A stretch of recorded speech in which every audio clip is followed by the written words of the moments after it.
नमस्कार, मैं हूं रंजीत झा और आप देख रहे हैं दी समाचार एक्सप्रेस।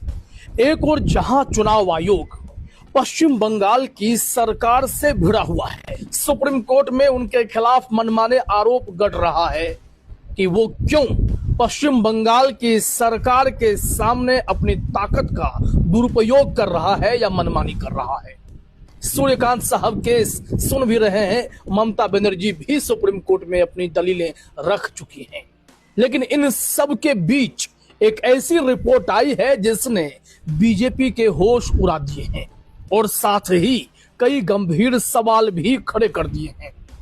सवाल यह है कि सीजेआई सूर्यकांत ने क्यों चुनाव आयोग के रिटर्निंग ऑफिसर को कहा कि हमें सील कवर में एक ऐसी रिपोर्ट चाहिए जिसका बाद में वो खुलासा भी होता है और उससे ऐसे सच बाहर निकलते हैं जो चुनाव आयोग की असली तस्वीर दिखा देते हैं।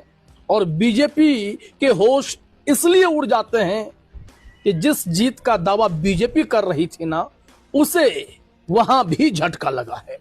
सुप्रीम कोर्ट में फाइनली तगड़ा झटका लगा है और किसी को हराने की साजिशें, षड्यंत्र सब वहीं फेल हो गए हैं।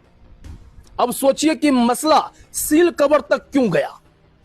वो सुप्रीम कोर्ट जो कभी सील कवर के खिलाफ खड़ा हुआ करता था, वही सुप्रीम कोर्ट कहता है कि चुनाव आयोग की भद्द न पिट जाए, इसलिए सील कवर में हमें रिपोर्ट चाहिए।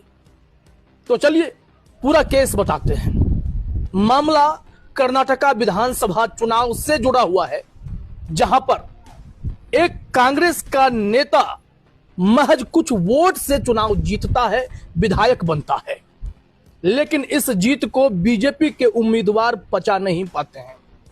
उन्होंने इस मामले में चुनाव याचिका दाखिल कर दी थी और जब पहले कर्नाटका हाईकोर्ट में केस खोलता है तो वहां केस नया मोड़ ले लेता है। चुनाव आयोग की करतूत का खुलासा होने लगता है।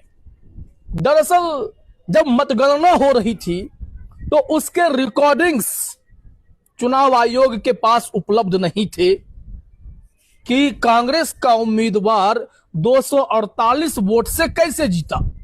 बीजेपी को लगा कि इतने कम का मार्जिन है तो कुछ ना कुछ खेल हुआ होगा। वैसे तो बीजेपी नहीं मानती है, जहां वो जीत जाए नहीं मानती है, लेकिन वहां 248 वोट से कर्नाटका में उनकी हार हुई तो उन्होंने केस कर दिया।